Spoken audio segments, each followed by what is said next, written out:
ရန်ရှင်းရဲ့အရှင်သခင်ကလော်ဖုံးရဲ့ပင်ကိုခန္ဓာဟာ Golden Home Beast မဟုတ်ပဲလူသားစစ်စစ်ဖြစ်မှန်တည့်ရက်နဲ့ဘာလို့ Space Beast Alliance ရဲ့ဒီနေရာကိုပေးခဲ့ရတာလဲအဲ့ဒီနောက်ွယ်မှာအဓိကအချက်၃ချက်ရှိပါတယ်ပထမအချက်နိုင်ငံရေးအရာချိန်ညှိမှုလော်ဖုံးဟာလူသားမျိုးနွယ်ရဲ့ Primal Chaos CD Leader ရဲ့တိုက်ရိုက်တပည့်တူဖြစ်ပါတယ်သူ့ကိုတက်ဖြတ်လိုက်မယ်ဆိုရင်အင်အားကြီးမျိုးနွယ်စုနှစ်ခုကြားမှာစစ်ပွဲကြီးဖြစ်သွားစေနိုင်ပါတယ်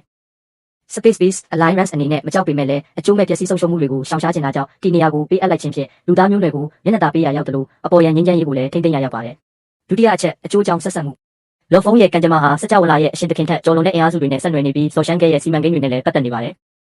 ရန်ရှင်းအရှင်သခင်ဟာပုံမမြင့်မားတဲ့အတိုင်းအတာကတိုက်ပွဲတွေကိုခန်းစားမိတာကြောင့်ဂေါ့ကင်းအဆင့်ရှိတဲ့နေရုပ်ကစားပွဲကိုမနှောက်ယှက်လို့ပဲအခြေအနေအရလက်ရောညီထွေလှုပ်ဆောင်ခဲ့တာဖြစ်ပါတယ်တတိယအချက်မျိုးနွယ်စုအကျိုးစီးပွားအမြင့်ဆုံးဖြစ်စေရန်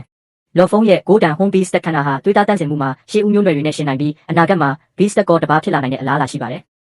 Alliance အနေနဲ့သူ့ကိုကူညီပေးထားခြင်းဖြင့်အနာဂတ်မှာအင်အားကြီးစစ်တီတော်တအူးကိုရရှိနိုင်မှာပါလူသားခန္ဓာနဲ့ Golden Home Beast ခန္ဓာဟာတိကျစီဖြစ်နေတဲ့အတွက်နောက်ပြဿနာတက်လာရင်တော့ Alliance ကိုအဖြစ်ပုံချဖို့ခက်ခဲပါတယ်ဒါကြောင့်ဒါဟာ Alliance အတွက်အရှုံးမရှိတဲ့မဟာဗျူဟာမြောက်ယင်းနှိမ့်ညွန့်မှုတစ်ခုပဲဖြစ်ပါတယ်